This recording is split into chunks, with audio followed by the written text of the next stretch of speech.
राजी महाराज की, श्री यमुने महारानी की, श्री महाराज जी की जय जय श्री राधे।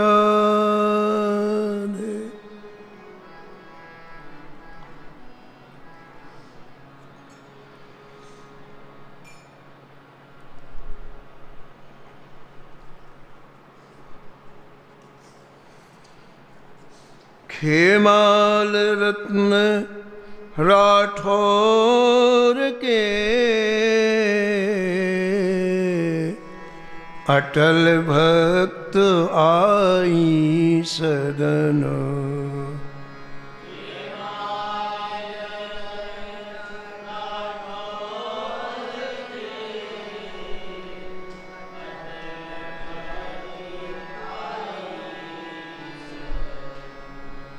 रैना पर गुण राम भजन भागवत उजागर।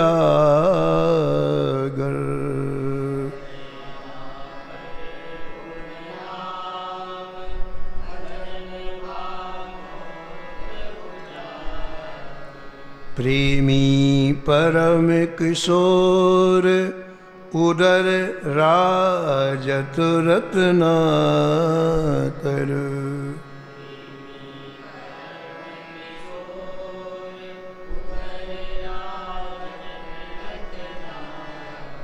हरिदासन के दास दशा ऊंची ध्वजधारी।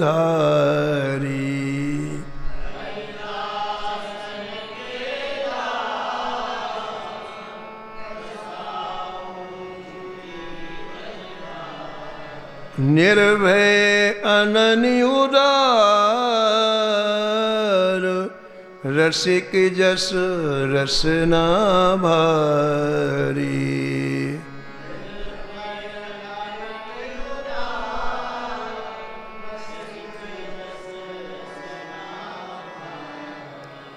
दशधा संपत्ति संत बलो,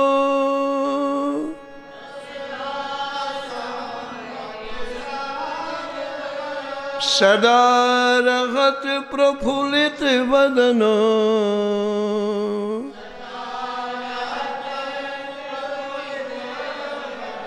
खेमाल रतन राठौर के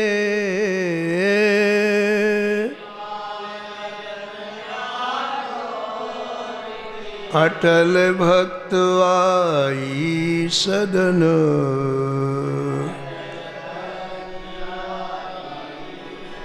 अटल भक्त आई सदन।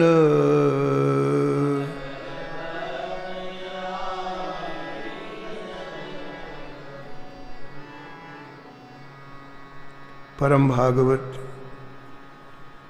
प्रातः स्मरणीय श्री नाभाजी महाराज परम पावन ग्रंथ श्री भक्तमाल में भक्तों के दिव्य चरित्रों का वर्णन किया है।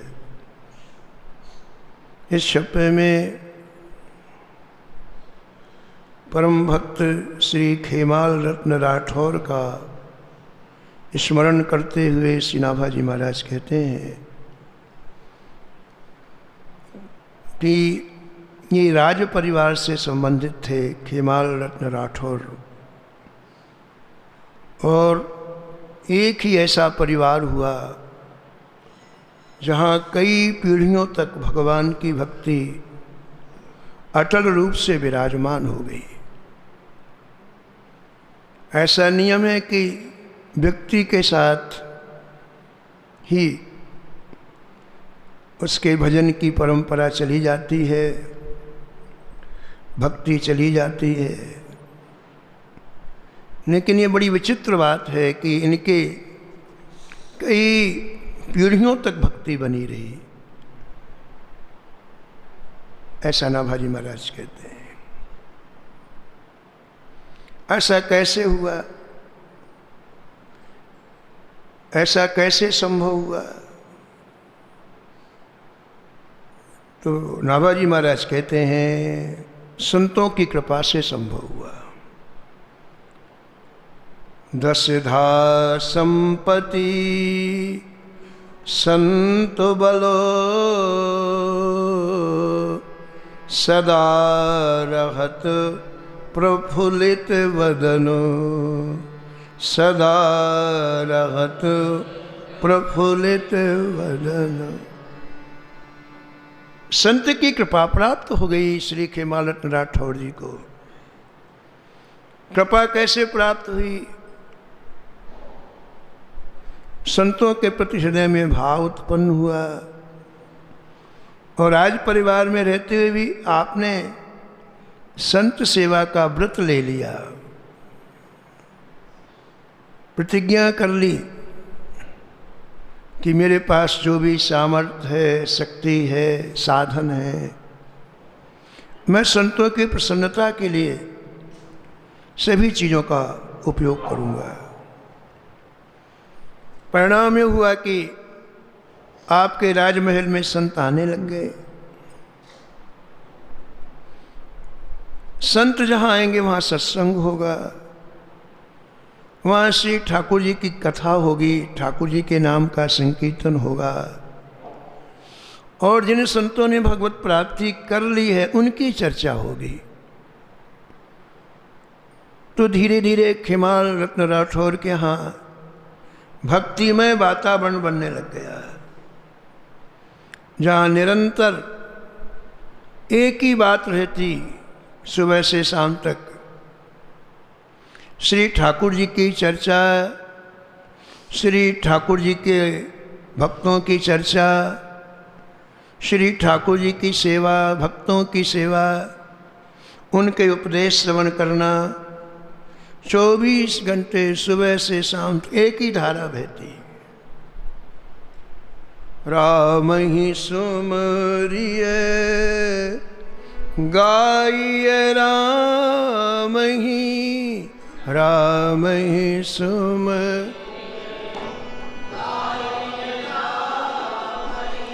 संतत सुनिए राम गुण ग्राम ही।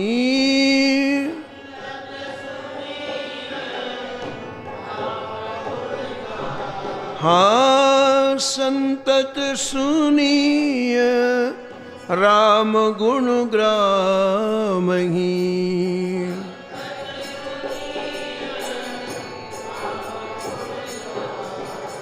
संतत यानी लगातार, एक क्षण के लिए भी बीच में कोई अवकाश नहीं। ऐसी धारा भक्ति की श्री खेमाल रत्न राठौर के यहाँ बहती, बड़ा ही दिव्य वातावरण हो गया। संतों की टोलियाँ आती, 10 संतों की टोली, 20 संतों की टोली, 30 संतों की टोली। तो खेमाल रत्न राठौर जी का नियम था कि रात्रि में जब संत सोने लग जाए तो उनके चरणों को दबाते आप, और चरणों को दबा दबा कर उनसे प्रार्थना करते, भगवान मेरा कल्याण किस में होगा, आप मुझे उपदेश करें। उनकी विनम्रता को देखकर, उनकी दैन्यता को देखकर संत अपनी अनुभूतियाँ बताते, जीवन में जो घटित हुआ है ऐसी बातें बताते। परिणाम क्या होता? धीरे धीरे धीरे खेमाल रत्न राठौर के मन में भजन की भूख जागृत हो गई। श्री ठाकुर जी ने ऐसा अनुग्रह किया, ऐसी कृपा की कि एक ऐसे संत को भेजा जिनके रोम रोम से भगवान नाम निकलता था।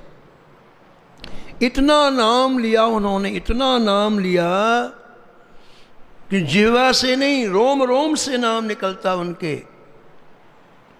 वो संत आए खेमाल रत्न राठौर जी के यहाँ, उनका दर्शन करके आपको अतिशय प्रसन्नता हुई। उनकी संपूर्ण सेवा आपने की, सुंदर निवास दिया उनको, और रात्रि में जब उनके पास जाते तो खेमाल रत्न राठौर की ऐसी स्थिति हो जाती, महाराज शरीर का ही भान नहीं रहता। ऐसी स्थिति हो जाती। श्री चैतन्य महाप्रभु जी से उनके शिष्यों ने पूछा, भगवान वैष्णव कौन है? महाप्रभु जी ने कहा, जिसके मुख से कैसे भी नाम निकल जाए वो वैष्णव है। 1 वर्ष के बाद फिर आए, फिर यही प्रश्न पूछा, वैष्णव कौन है? महाप्रभु जी बोले, जिसके मुख से निरंतर नाम निकले वो वैष्णव है। 1 वर्ष के बाद फिर आए, फिर पूछा, वैष्णव कौन है? तो बोले, जिसकी उपस्थिति में हमारा हरनिश नाम निकलने लगे वो वैष्णव है, सतत नाम निकलने लगे वो वैष्णव है।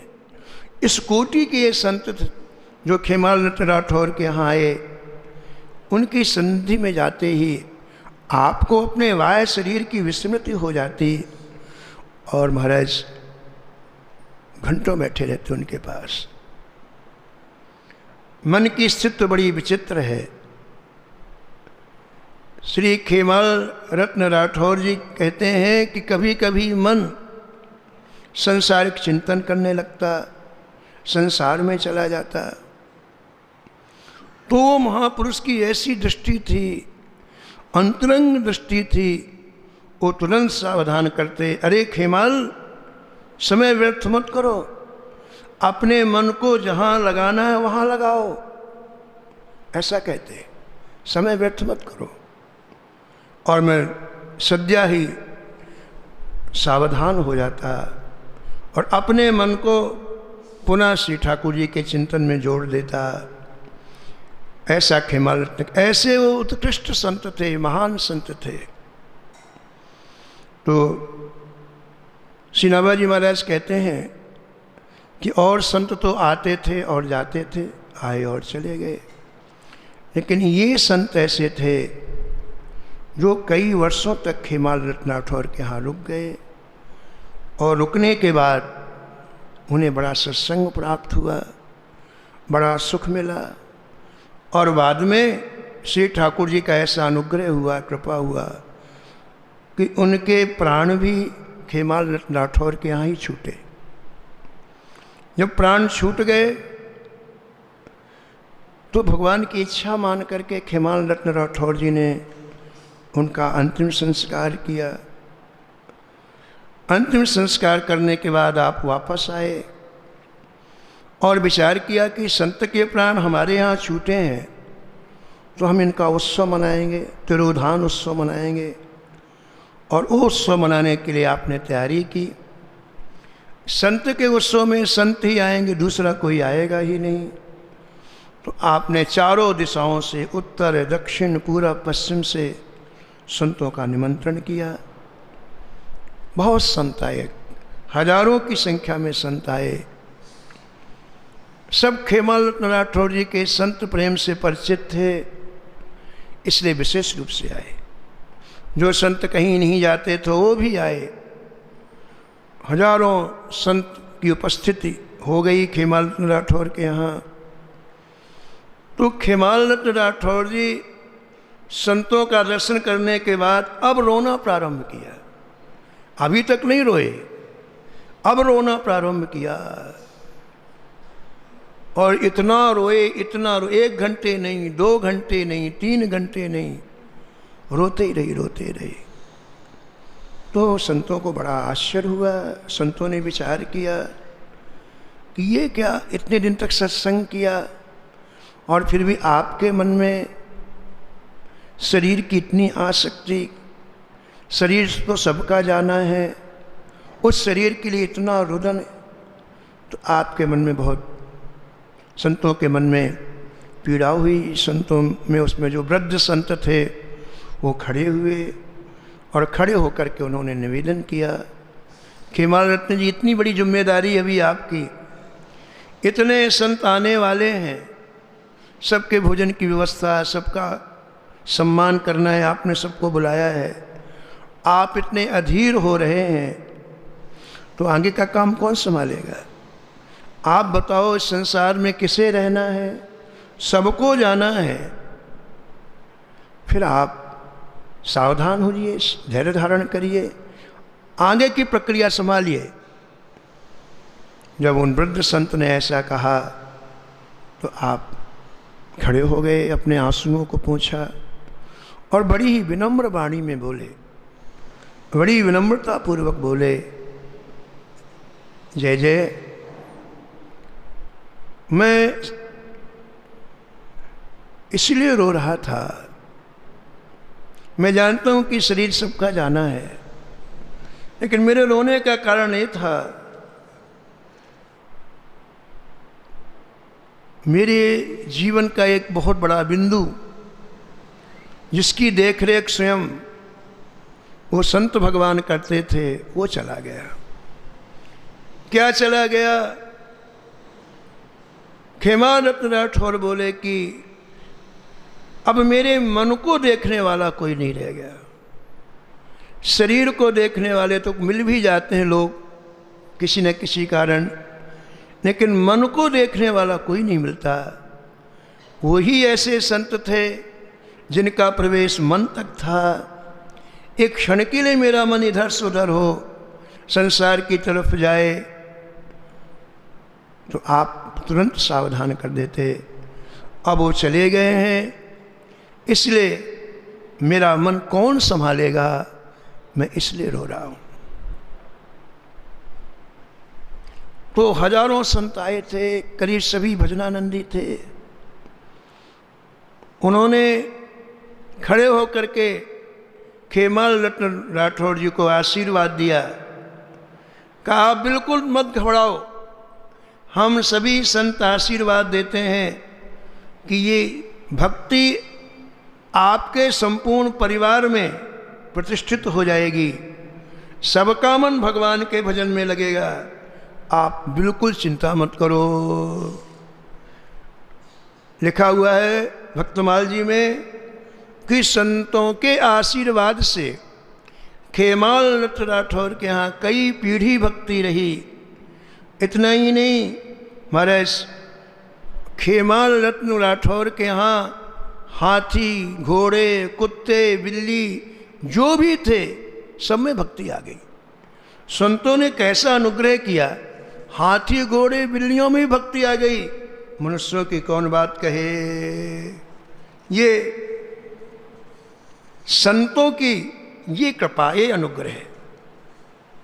भाई जी ने लिखा है, संत महा सुख खानी हे हरि,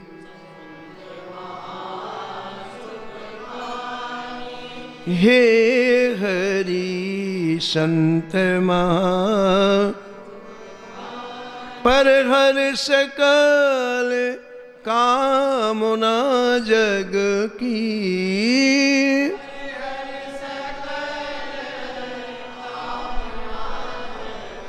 राम चरण रतिमानी हे हरि राम,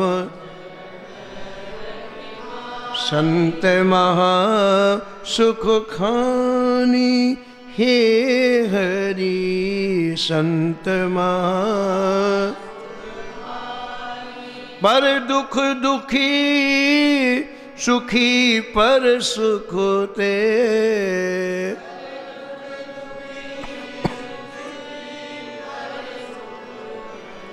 दीन विपति निज जानी हे हरि दीन विपति,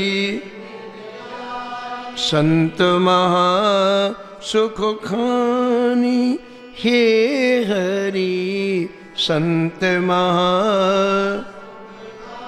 हरि मैं जान सकल जग सेवको,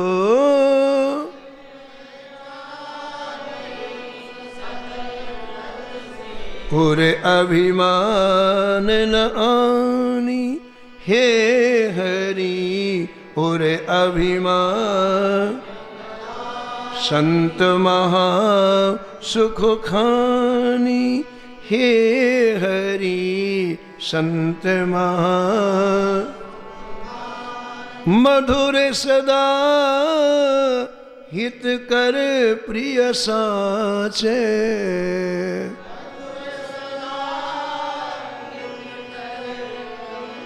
बचन उचारत बानी हे हरि, बचन उचार संत महा सुख खानी हे हरि, संत महा विगत काम मद मोह लोभ नहीं।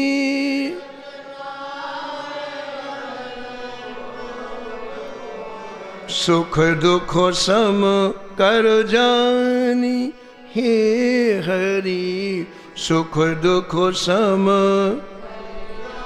संत महा सुख खानी हे हरि, संत महा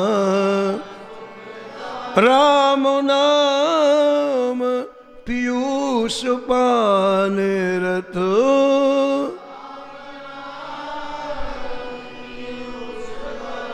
मानद परम अमानी हे हरि, मानद परम संत महा सुख खानी हे हरि, संत महा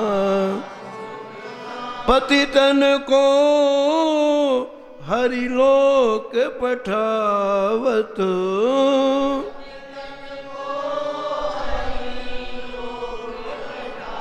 जग आवत अस ज्ञानी हे हरि, जग आवत संत महा सुख खानी हे हरि, संत महा।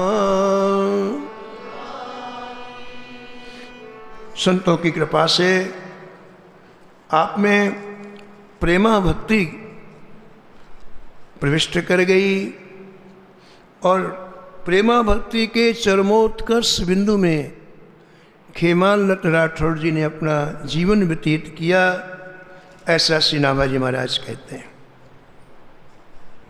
समय बड़ी तेजी से जाता है। श्री खेमाल लत राठौर की अंतिम अवस्था आ गई है। समय जात नहीं लागत वारा, व्यक्ति चाहे अच्छा काम करे चाहे व्यक्ति बुरा काम करे, समय नहीं रुकता। कालो न याता वयमे वयाता। अंतिम समय खेमाल राठौर जी का आ गया और आश्चर्य की बात है कि अंतिम समय खेमाल राठौर जी के आंखों से निरंतर अश्रुपात होते रहते। परिवार वालों को बड़ा कष्ट हुआ, बड़ा दुख हुआ कि जिन्होंने पूरे जीवन भजन किया उनके अंतिम समय में ऐसे आंसुओं की धार, ऐसा दुख क्यों हुआ।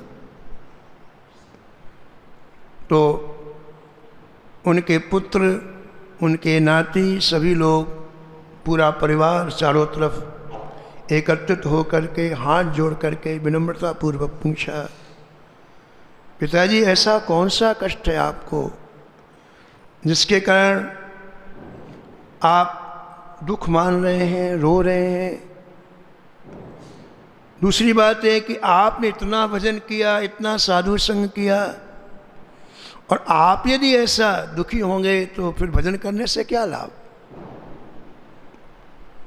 प्रियादास जी लिखते हैं, खेमाल रतन तन त्याग समय अश्रुपात, बात सुत पूछे अजुनी के खोल दीजिए, कीजय पुण्य दान बहु संपत्ति अमान भरी, घरी ही ये दोई सोई कही सुन लीजिए। पिताजी यदि आपको कोई दान देना है, आपको यदि कुछ करना है तो आप आज्ञा करें, बहुत कुछ भरा हुआ है, आप जो कहेंगे हम वही करेंगे। लेकिन पिताजी आप दुखी मत हो, आप आज्ञा करें। परिवार के सभी लोगों ने खेमाल राठौर जी से जब ऐसा कहा तो एक गहरी सांस ली खेमाल राठौर जी ने, बड़ी तेजी से सांस ली और बाहर निकाली। कहा, पुत्रों, मुझे मरने का बिल्कुल भय नहीं है। जा मरने से डर जगे जग डरे, सो मेरो आनंद, कब मरी हो कब देखी हो पूर्ण परमानंद।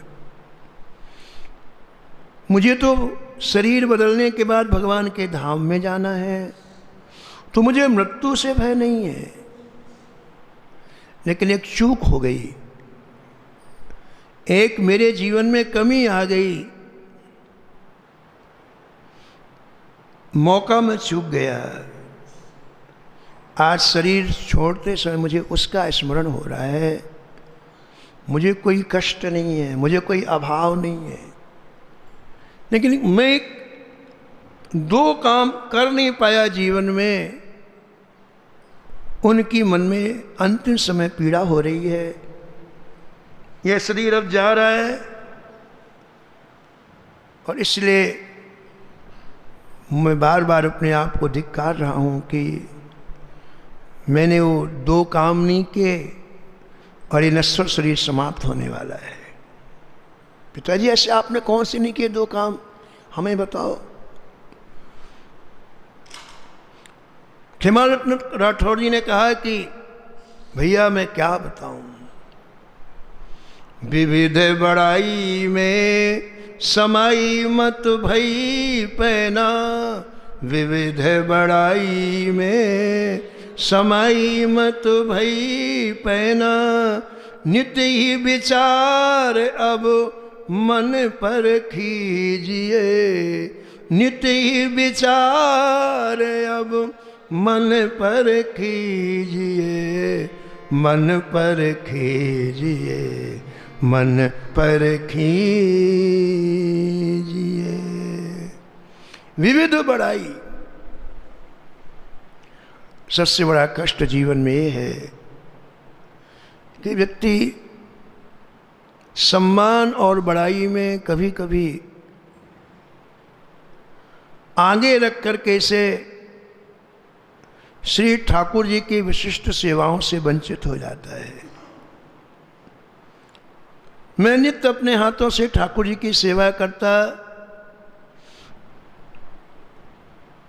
तो मेरे मन में एक बात आती कि ठाकुर जी की सेवा के लिए जो जल लाया जाए वो नदी से भर के लाया जाए। बहते हुए जल का ज़्यादा महत्व है। हमारी राजधानी से करीब 2 किलोमीटर दूर नदी थी जो बहती थी। तो मैं विचार करता कल मैं जाऊंगा प्रातःकाल और श्री ठाकुर जी की सेवा के लिए नदी का जल भर के लाऊंगा। लेकिन जब प्रातःकाल हो, जाने के लिए मैं तैयार हूं, तो मेरा मन कहता अरे नहीं नहीं नहीं, तुम राजा हो, तुम प्रतिष्ठित व्यक्ति हो, तुम जल लेने के लिए जाओगे तो लोग क्या कहेंगे।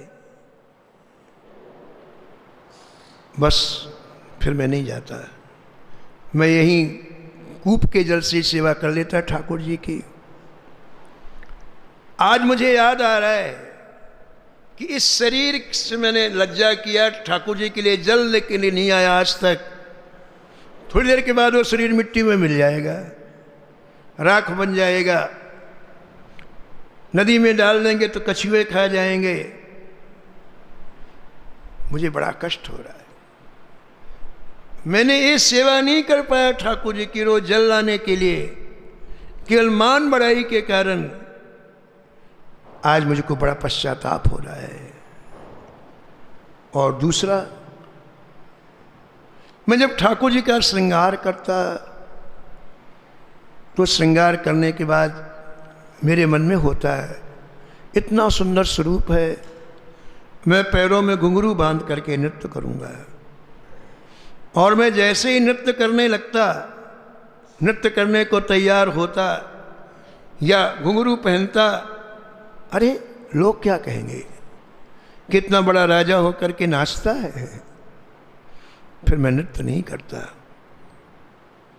अरे पुत्रो, ये दो काम मैं ठाकुर जी के सामने नहीं कर पाया। दुनिया के सामने तो व्यक्ति नाचता ही है, लेकिन ठाकुर जी के सामने नाचने में इतना संकोच। तुलसीदास जी ने लिखा है, नाचत ही दिस निवस निसी दिवस मरो।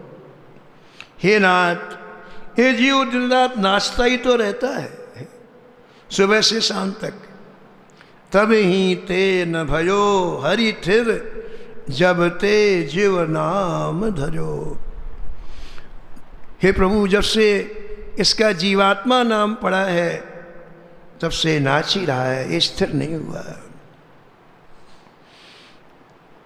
नाचते नाचते शरीर की प्रत्येक इंद्रिय थक गई। आँख थक गई, हाथ थक गए, पैर थक गए, कान थक गए। अब शरीर बिल्कुल निर्बल हो गया। हे नाथ, अब मैं आपकी शरण में आया हूँ, आप मेरे ऊपर कृपा करो। थके नयन पद पान सुमति बल, संग सकल बिछुरो। अब रघुनाथ शरण आयोजन, भव भय विकल डरो। नाचत ही निस दिवस मरो। हे नाथ, अब मुझे ये भी भूल गया है कि आप कैसे प्रसन्न होंगे, इसलिए अब एक ही प्रार्थना है कि आपके दरवाजे में इसे पड़े रहने दो। कभी न कभी कृपा दृष्टि आपकी पड़ेगी तो ये नाचना बंद हो जाएगा। जिहि गुण ते बस हो रीझ कर, सो मुहि सब बिसरो। तुलसीदास निज भवन द्वार, प्रभु दीजे रहन परो। तो जीव नाच रहा है दिन रात। वैसे ही सूरदास जी ने लिखा है, अब मैं नाचूं बहुत गोपाल। हे नाथ, पूरा जीवन नाचते नाचते मैं थक गया। कभी काम ने नचाया, कभी क्रोध ने नचाया, कभी लोभ ने नचाया। काम क्रोध को पहर चोलना, कंठ विषय की माल। अब मैं नाचो बहुत गोपाल। हे नाथ, मैंने अनेकों तरह की कलाएं नाच नाच कर आपको दिखाई। अब बस यही प्रार्थना है कि आप मेरी उस अविद्या को दूर कर दो जिससे आप अच्छे नहीं लगते। कोटिक कला काछ दिखराई, जल थल सुध नहीं काल। जल में भी नाचा, थल में भी नाचा, आकाश में भी नाचा। सूरदास की सबय अविद्या, दूर करो नंदलाल। अब मैं नाचो बहुत गोपाल। तो खिमाल रत्न राठौर जी ने अंतिम समय कहा कि जीवन में चूक हो गई। मैं बड़ाई के कारण, लज्जा के कारण दो काम नहीं कर पाया। अपने सिर पर कलश लेकर रख करके जल नहीं लाया, और श्री ठाकुर जी के सामने मैंने नृत्य नहीं किया। आज ये शरीर जा रहा है, आज मुझे बहुत पछतावा हो रहा है। समय पर हम जब कोई काम नहीं करते तो बाद में केवल पछताना पड़ता है। मन पछताइए अवसर बीते। समय निकलने के बाद केवल पछताना ही हाथ में रह जाता है।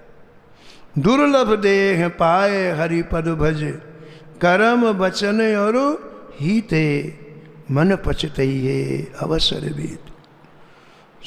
ये दुर्लभ देह कहा है। 84 लाख योनियों में घूमने के बाद फिर मनुष्य शरीर मिलता है, और 84 लाख योनियों में करोड़ों करोड़ों कल्प लग जाते हैं घूमते घूमते।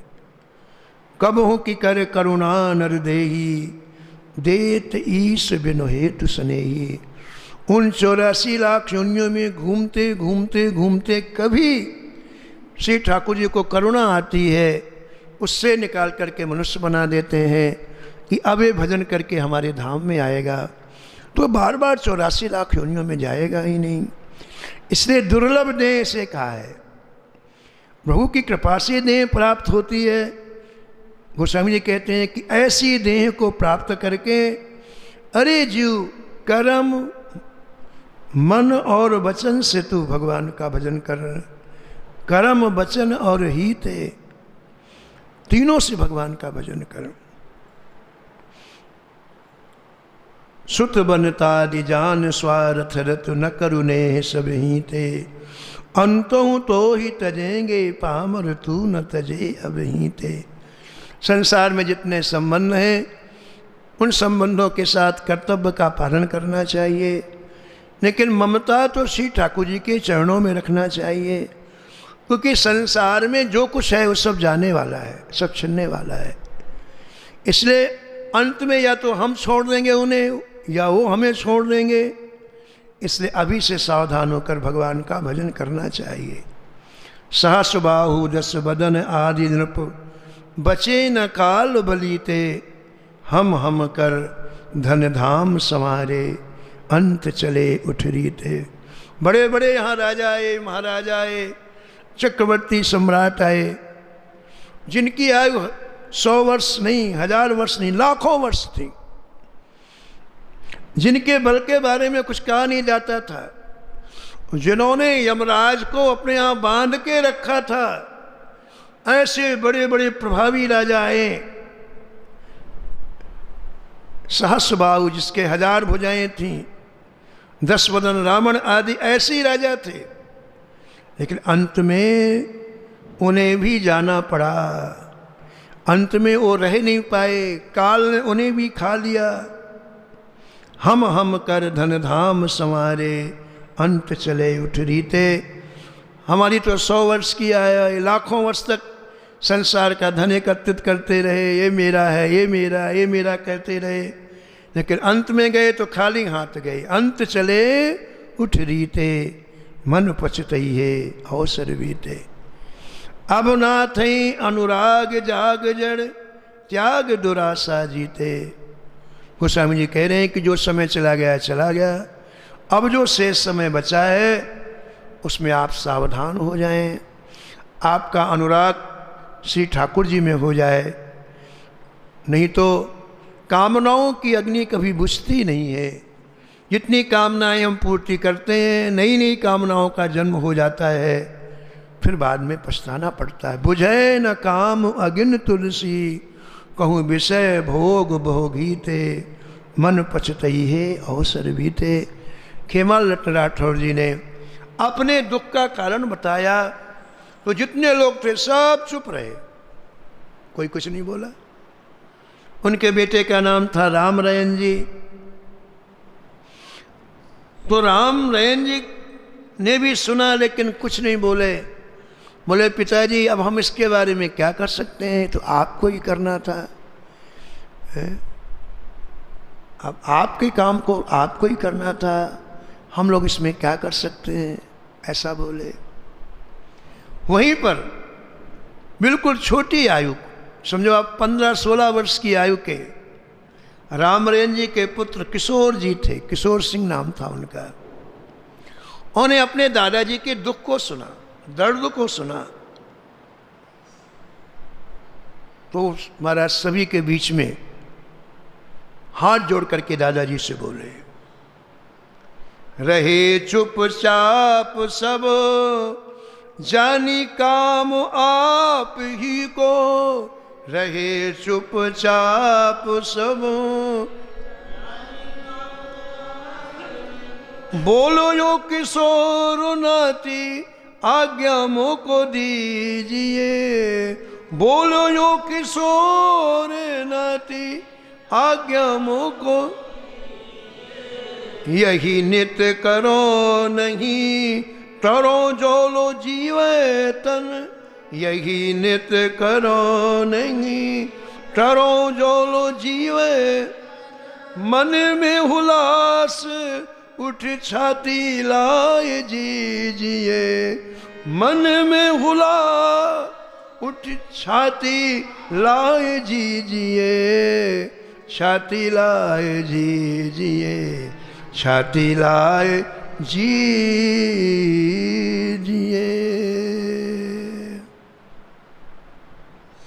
किशोर जी उठे, हाथ जोड़ करके कहा, दादाजी आप निश्चिंत होकर के भगवान के धाम में जाइए। मैं आपके चरणों के समक्ष में प्रतिज्ञा करता हूं कि 2 काम जो आप नहीं कर पाए, मैं पूरे जीवन वो 2 काम करूंगा। श्री ठाकुर जी के लिए नित्य नदी से जल लाया करूंगा, श्री ठाकुर जी की सेवा में करूंगा, और दूसरी बात कहते हैं नित्य ही मैं श्री ठाकुर जी के सामने पैरों में घुंघरू बांध करके नृत्य करूंगा। जो आपने जीवन में 2 काम नहीं कर पाए, मैं अपना ये शेष जीवन ठाकुर जी को समर्पित कर रहा हूं। मैं ये जीवन का एक क्षण अब संसार के लिए नहीं दूंगा, श्री ठाकुर जी के लिए दूंगा, आपकी प्रतिज्ञा का पालन करने के लिए दूंगा। इसलिए आप निश्चिंत होकर ठाकुर जी के धाम में जाइए। जो काम आप नहीं कर पाए मैं करूं। छोटे से उस किशोर के मुख से ऐसी बात सुन करके खेमालत जी का रोम रोम खिल गया। उन्होंने दोनों हाथ फैलाए और किशोर को अपने हृदय से लगा लिया, अपने आंसुओं से नहला दिया। बहु सुख पाए पाए वैसे ही निभाए, बहु सुख पाए पाए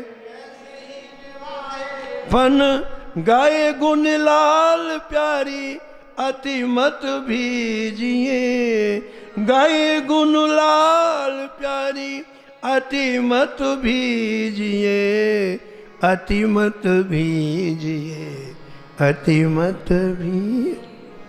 खेमारत्न जी हर्षित होकर के पंचभौतिक शरीर को छोड़ दिया, लेकिन कहते हैं कि किशोर जी ने महाराज ऐसा सुख प्राप्त किया और जो प्रतिज्ञा की थी उसको पूरे जीवन निर्वाह किया, और प्रिया प्रीतम के उस रस में पूरे जीवन डूबे रहे। आपने बड़ा भारी भक्ति का विस्तार किया और संतों की सभा में उन्हें बड़ा सम्मान प्राप्त हुआ। कितना छोटा है लेकिन कितनी विशाल इसकी क्षमता है। लघु भीजो हियो दियो, वयस लघु भीजो हियो। छोटी आयु में इसका हृदय प्रेम से कैसे लवलव भरा हुआ है। आप सब संतों के प्रिय हो गए, सब संतों के आदर के पात्र बन गए, क्योंकि आपने अपने दादाजी को प्रसन्न करने के लिए ये 2 प्रतिज्ञाएं की। तो इस तरह से खेमाल राठौर जी के यहाँ महाराज भक्ति ने निवास किया। अगला चरित्र अगले क्रम।